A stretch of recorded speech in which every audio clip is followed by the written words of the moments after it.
ಎಲ್ಲರಿಗೂ ನಮಸ್ಕಾರ ಸ್ನೇಹಿತರೆ. ರೈತರ ಕೃಷಿ ಕ್ಷೇತ್ರವನ್ನು ಮತ್ತಷ್ಟು ಅಭಿವೃದ್ಧಿಪಡಿಸಲು ಈ ಒಂದು ಯೋಜನೆಯನ್ನು ಜಾರಿಗೊಳಿಸಿದೆ.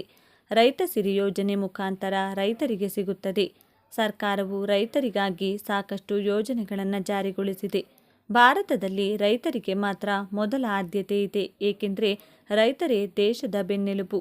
ಸರ್ಕಾರ ರೈತರಿಗೆ ಸಹಾಯಧನವನ್ನು ನೀಡುವುದರಿಂದ ಅವರ ಕ್ಷೇತ್ರದಲ್ಲಿ ಅಭಿವೃದ್ಧಿಯನ್ನು ಪಡೆದುಕೊಳ್ಳಬಹುದು. ಅದೇ ರೀತಿ ರೈತ ಸಿರಿ ಯೋಜನೆಯನ್ನು ಕೂಡ ರೈತರಿಗೆಂದು ಜಾರಿಗೊಳಿಸಲಾಗಿದೆ. ಯೋಜನೆಯ ಮೂಲಕ ರೈತರಿಗೆ 10,000 ರೂಪಾಯಿ ಹಣವು ಸಿಗುತ್ತದೆ. ಈ ಯೋಜನೆ ಮುಖಾಂತರ ಬರೋಬ್ಬರಿ ಪ್ರತಿಯೊಬ್ಬ ರೈತರಿಗೂ ಕೂಡ 10,000 ರೂಪಾಯಿ ಹಣ ದೊರೆಯುತ್ತದೆ. ಈ ಹಣವನ್ನು ಯಾವ ರೀತಿಯಾಗಿ ಪಡೆಯಬಹುದು ಮತ್ತು ಯಾವ ರೀತಿ ಅರ್ಜಿ ಸಲ್ಲಿಕೆಯನ್ನು ಮಾಡಬೇಕು ಎಂಬ ಮಾಹಿತಿಯನ್ನು ಈ ವಿಡಿಯೋದಲ್ಲಿ ನೋಡೋಣ. ಕಡಿಮೆ ಜಮೀನು ಹೊಂದಿರುವ ರೈತರಿಗೆ 10,000 ರೂಪಾಯಿವರೆಗೆ ಹಣ ದೊರೆಯುತ್ತದೆ. ಆ ಒಂದು 10,000 ಹಣವನ್ನು ಪಡೆಯುವಂತಹ ಅಭ್ಯರ್ಥಿಗಳು ಕೃಷಿ ಕೆಲಸಗಳಿಗೆ ಬೀಜಗಳನ್ನು ಖರೀದಿಸಲು ಹಾಗೂ ರಸಗೊಬ್ಬರವನ್ನು ಖರೀದಿ ಮಾಡಲು ಕೂಡ ಈ ಒಂದು ಹಣ ಸಹಾಯ ಮಾಡುತ್ತದೆ. ರೈತರು ಈ ಸಹಾಯಧನವನ್ನು ಪಡೆದುಕೊಂಡು ತಮ್ಮ ಕೃಷಿಯಲ್ಲಿ ಮತ್ತಷ್ಟು ಅಭಿವೃದ್ಧಿಯನ್ನು ಮಾಡಿಕೊಳ್ಳಬಹುದು.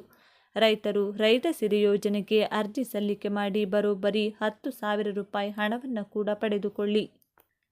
ಇಂದಿನ ದಿನಗಳಲ್ಲಿ ರೈತರಿಗಾಗಿ ಹಲವಾರು ಯೋಜನೆಗಳನ್ನು ಸರ್ಕಾರವು ಜಾರಿಗೆ ತಂದಿದೆ. ಈ ಯೋಜನೆಗಳಿಂದ ರೈತರು ಸಹಾಯಧನವನ್ನು ಪಡೆದುಕೊಳ್ಳಬಹುದು ಮತ್ತು ತಮ್ಮ ಕೃಷಿ ವಲಯಗಳಲ್ಲಿ ಅಭಿವೃದ್ಧಿಯನ್ನು ಪಡೆದುಕೊಳ್ಳಬಹುದು. ಹಾಗೂ PM ಕಿಸಾನ್ ಸಮ್ಮಾನ್ ಯೋಜನೆಯ ಮೂಲಕ ಕೂಡ ರೈತರು ಹಣವನ್ನು ಪಡೆಯುತ್ತಿದ್ದಾರೆ ಮತ್ತು ಈ ಯೋಜನೆಯ ಮೂಲಕ ರೈತರು 10,000 ಹಣವನ್ನು ಪಡೆಯಬಹುದು.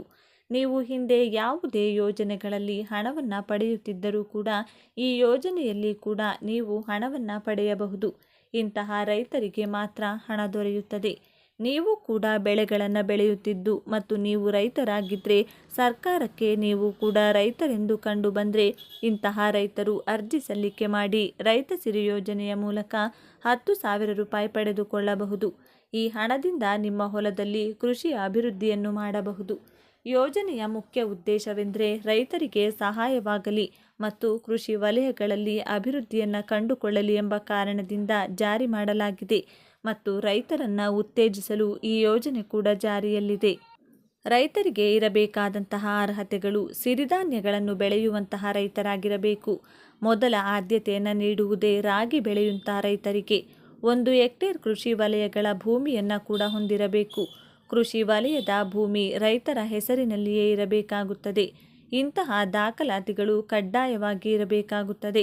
ರೈತರ ಆಧಾರ್ ಕಾರ್ಡ್, ಕೃಷಿ ಭೂಮಿಯ ದಾಖಲಾತಿಗಳು, ರೈತರ ಜಮೀನು ಯಾರ ಹೆಸರಿನಲ್ಲಿ ನೋಂದಣಿಯಾಗಿರುತ್ತದೆ ಅಂಥವರಿಗೆ ಮಾತ್ರ ಈ ಯೋಜನೆಯ ಹಣ ನೀಡಲಾಗುತ್ತದೆ.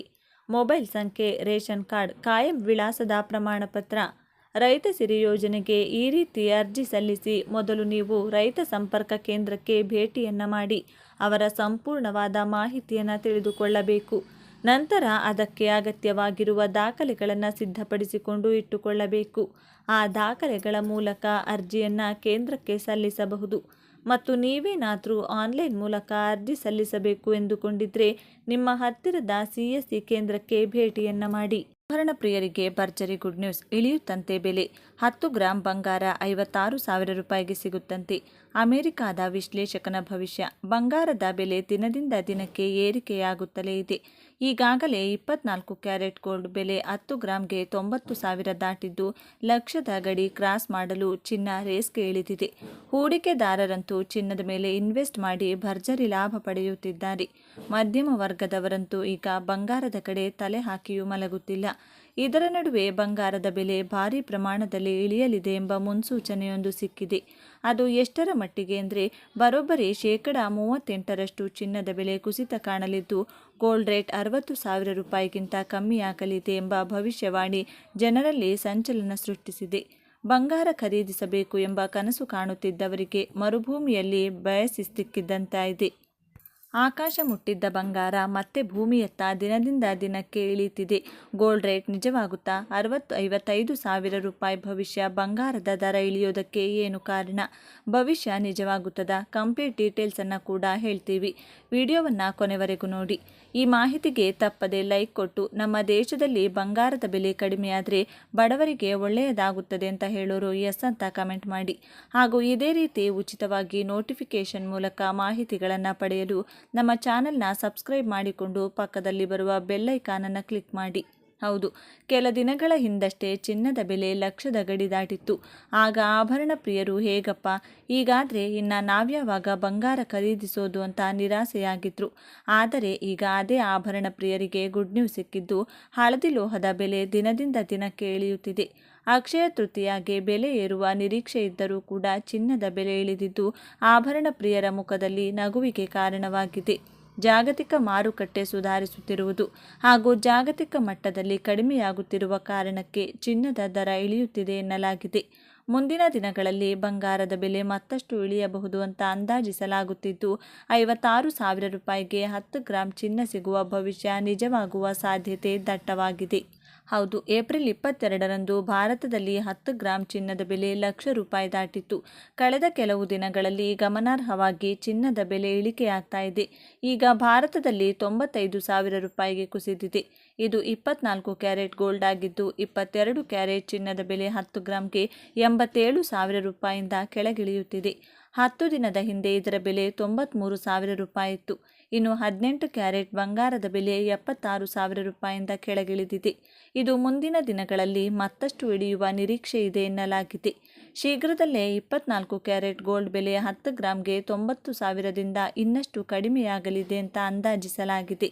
ಬೆಲೆಗೇರಿದ್ದರೂ ಚಿನ್ನಕ್ಕೆ ಬೇಡಿಕೆ ಕಡಿಮೆಯಾಗಿಲ್ಲ ಎಂಬುದು ಇತ್ತೀಚಿನ ಅಕ್ಷಯ ತೃತೀಯ ದಿನದಂದು ಗೊತ್ತಾಗಿದೆ. ಅವತ್ತು 20 ಸಾವಿರ ಕೋಟಿ ರೂಪಾಯಿ ವಹಿವಾಟು ನಡೆದಿದೆ ಅಂತ ವರದಿಯಾಗಿದೆ. ಅದರ ಬಳಿಕ ದಿನದಿಂದ ದಿನಕ್ಕೆ ಚಿನ್ನದ ಬೆಲೆ ಇಳಿಯುತ್ತಿದೆ. ಸದ್ಯಕ್ಕಂತೂ ಭಾರತದಲ್ಲಿ ಚಿನ್ನದ ಬೆಲೆ ಏರಲ್ಲ. ಹೌದು, ಕೆಲವು ವರದಿಗಳು ಭವಿಷ್ಯದ ಪ್ರಕಾರ ಬಂಗಾರದ ಬೆಲೆ ಭಾರತದಲ್ಲಿ ಸದ್ಯಕ್ಕಂತೂ ಏರಿಕೆ ಕಾಣಲ್ಲ ಅಂತ ಹೇಳಲಾಗ್ತಿದೆ. ಜಾಗತಿಕ ವ್ಯಾಪಾರ ಪರಿಸ್ಥಿತಿಗಳಲ್ಲಿ ಸುಧಾರಣೆಯಾಗ್ತಿರೋದು ಚಿನ್ನದ ಬೆಲೆಗಳ ಕುಸಿತಕ್ಕೆ ಪ್ರಮುಖ ಕಾರಣ ಎನ್ನಲಾಗಿದೆ. ಅಮೆರಿಕದ ಸುಂಕ ಸಮರ ಕೂಡ ಸದ್ಯಕ್ಕೆ ತಣ್ಣಗಾಗಿರೋದು. ಅಮೆರಿಕದ ಜೊತೆ ಭಾರತ ಸೇರಿ ಅನೇಕ ದೇಶಗಳು ವ್ಯಾಪಾರ ಒಪ್ಪಂದಕ್ಕೆ ಮುಂದಾಗಿರೋದು ಜಾಗತಿಕ ಮಾರುಕಟ್ಟೆಯನ್ನು ಸ್ಥಿರವಾಗಿಸಿದೆ. ಇದು ಚಿನ್ನದ ಬೆಲೆ ಇಳಿಕೆಗೆ ಕಾರಣ ಎನ್ನಲಾಗ್ತಿದೆ.